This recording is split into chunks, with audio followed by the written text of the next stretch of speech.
In June of 1212, three kings rode together for all or nothing against one of the largest Islamic armies ever assembled on the Iberian Peninsula. But what no one could have imagined is that two of these kings hated each other, having fought against each other just 5 years earlier, and that one of them had even been an ally of the Almohads just a few years before. But the three kings, against all odds, decided to fight together and waged one of the most decisive battles of the Reconquista, which would change the fate of the Iberian Peninsula forever. In today's video, we are going to tell the incredible story of the Battle of Las Navas de Tolosa, one of the most important battles of the Reconquista War.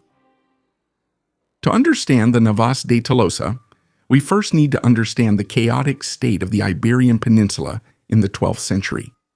The Iberian Christian kingdoms of Castile, Leon, Aragon, Navarre, and Portugal were never at peace with each other.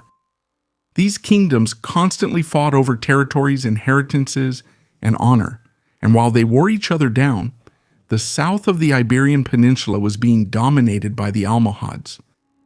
The Almohads were the Berber dynasty from North Africa, known for their religious fanaticism and relentless military discipline. Unlike other more pragmatic Islamic states such as the Taifas or the Caliphate of Cordoba, the Almohads followed a very strict line of Islamic Islam. They persecuted their Jewish and Christian subjects. But despite that, kingdoms like the Kingdom of Leon still had alliances with them. It was to help them, for example, that Fernando II of Leon defeated Afonso Enriquez at the Siege of Badajoz. However, in 1195, the expansion of the Almohads resulted in a catastrophe for Castile. At the Battle of Alarcos, King Alfonso VIII's army was crushed by the Caliphate. The Moors used a very clever strategy, pretending to flee so they would be pursued, and then flanking their enemies to defeat them. And in this way, with the defeat at Alarcos, they almost reached the gates of Toledo.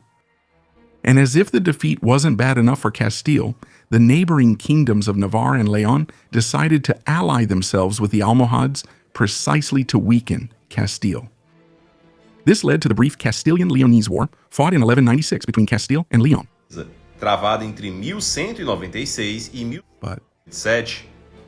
Mas, no matter how much the neighboring kingdoms thought only of expansion and border disputes, the danger of losing everything was greater. The Almohads were not just an Islamic power, they were an entire civilizational project. Founded in North Africa in the 12th century, they conquered Morocco and then Al-Andalus, imposing a very strict vision of Islam. They destroyed mosques they considered too ornate, burned books, and expelled or even killed Jews and Christians who lived in territory under their rule. And, under the command of Muhammad al-Nasir, the new caliph, a grand army of Berbers, Arabs, and Turks emerged from North Africa with the intention of conquering Toledo and expanding again to the north of the peninsula. But there was a man in Castile who understood that this threat could not be fought by just one kingdom. The Archbishop of Toledo, Rodrigo Jimenez de Rada, was one of the most intelligent men of medieval Iberia. The Archbishop knew that if the Almohads grew stronger and advanced, Toledo would be one of the first cities affected. The ancient capital of the Visigoths, reconquered by the Christians, would soon fall to the most radical jihadist dynasty ever. So, he decided to act and convince Pope Innocent III to declare a crusade against the Almohads. And he decided to travel through France, Italy, and Germany for over a year, recruiting knights and raising funds. And in this way, thousands of German, French, and Italian crusaders arrived, ready to fight against the infidel. But the Iberian alliance was still far from being guaranteed. Afonso IX of Leon demanded territorial compensation from Castile before committing to the crusade. King Sancho VII of Navarre, who according to contemporary accounts was the tallest king in Christendom, standing about 2.3 meters tall, also had major disagreements with the King of Castile. And he was such a loyal ally of the Almohads that he even went to North Africa to help them fight rebellions. Only Pedro II of Aragon accepted the request without conditions. The Pope then quickly excommunicated the King of Leon for conspiring with the Muslims and expressly forbade any king from attacking Castile while it was fighting the Almohads. Sancho VII, to gain prestige with Christendom and with the Pope, also agreed to fight his former allies. Portugal, in turn, also complied with the Pope's request. And even though its king did not go personally, many knights and volunteer nobles joined the ranks of the Christian army. Thus, in June of 1212, the Crusader army set out from Toledo. And the force was impressive. Heavy cavalry from the military orders of the hospital, Santiago, the Templars, and Calatrava, as well as municipal militias, European crusaders, and royal troops from 3 crowns. The initial march was swift, and among other achievements, they captured the fortress of Malagon and then Calatrava. However, it was there that the first internal conflict arose. Afonso VIII, following the tradition of Iberian kings, spared the lives of the surrendered defenders in the fortress. The German and French crusaders, accustomed to a different kind of war, refused to accept this policy. And in this way, most of the European crusaders deserted and returned home, thinking that the king only wanted to use them to expand his kingdom and not actually to fight peasants, which made the army smaller, and soon they would face a great natural obstacle, the Sierra Morena. Al-Nasir, being an intelligent commander, concentrated his forces at the mountain pass and fortified the positions. He hoped that the heat, the scarcity of supplies, and exhaustion would destroy the Christians even before the battle. And finally, when the Crusaders tried to retreat, the Almohads would crush them during their withdrawal. The plan was brilliant, and it seemed like it would work. The kings didn't know how to solve that situation. They had already faced desertions, and if they retreated, they would lose morale, and the Moors would still pursue them. But at the same time, they were cornered because the mountainside already had trenches and fortifications precisely to finish them off if they advanced. And all this while the terrible June heat battered the Crusader troops. So, when everything seemed lost and the 3 kings were already discussing retreat, a humble shepherd unexpectedly appeared. This shepherd knew an alternative path through the mountains that was unknown to the Almohads and allowed them to bypass their defenses.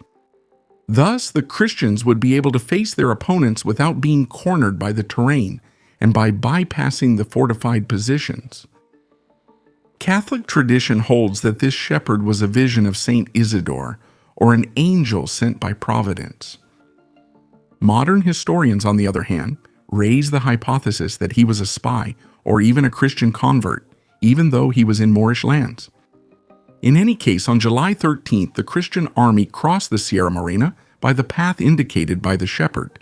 This became known as the King's Pass, and soon they reached the plains of Las Navas de Tolosa.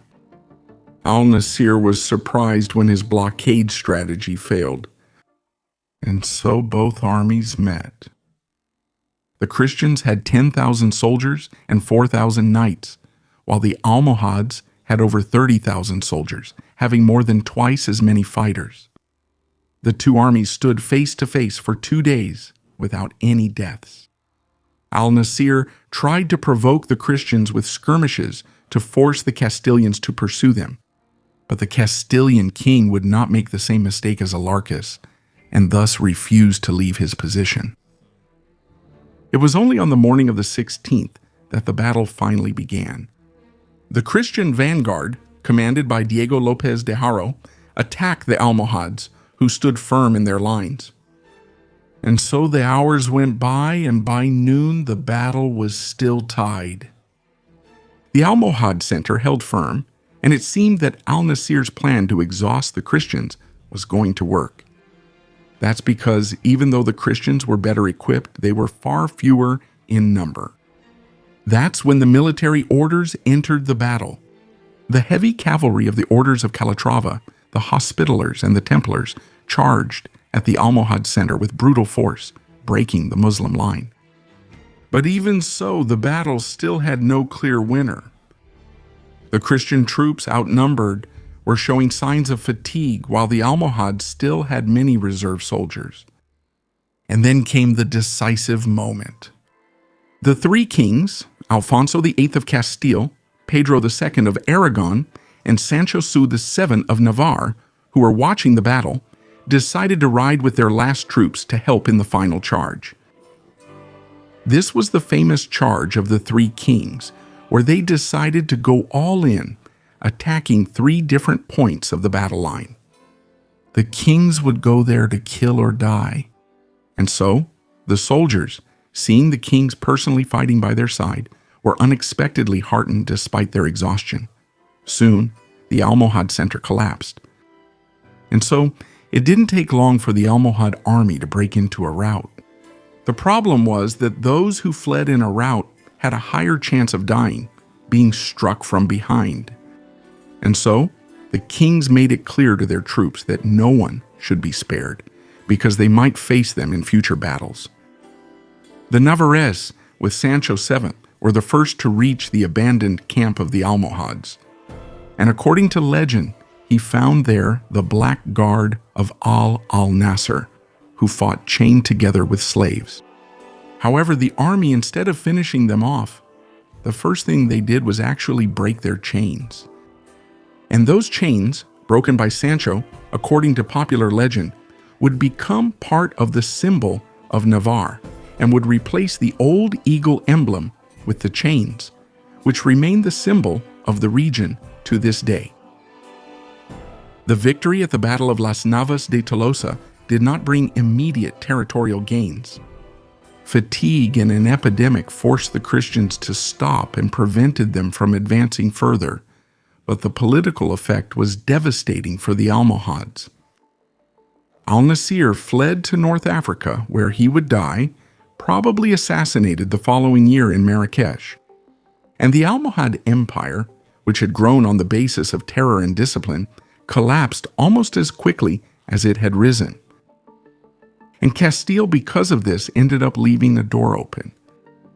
Just 30 years after the Battle of Las Navas de Tolosa, the grandson of Alfonso VIII, King Fernando III of Castile, would conquer Córdoba, Seville, and the Guadalquivir Valley. Everything the Christian kingdoms had tried to conquer for 5 centuries became possible in just one generation. As for the victorious king's fate ended up being cruel. Pedro II of Aragon died the following year, defending his Cathar vassals in Occitania. Alfonso VIII survived only 2 years, and only King Sancho VII of Navarre lived to enjoy the prestige of victory. The Battle of Las Navas de Tolosa is one of those moments when the history of the Iberian Peninsula proves to be much more complex than one might imagine. It was not a simple battle between civilizations. It was an unlikely alliance of kings who hated each other, put together by a visionary archbishop, saved by an anonymous shepherd, and won by knights who rode toward death in the heat of the European summer. A battle that only succeeded due to a very specific combination of several factors, and whose final outcome was determined by the ultimate heroism of its kings, willing to go all in no matter the cost. And this important battle would completely redefine not only the course of the Reconquista, but later the map of the world as well. And you? Did you know the details of the Battle of Las Navas de Tolosa? What surprised you the most?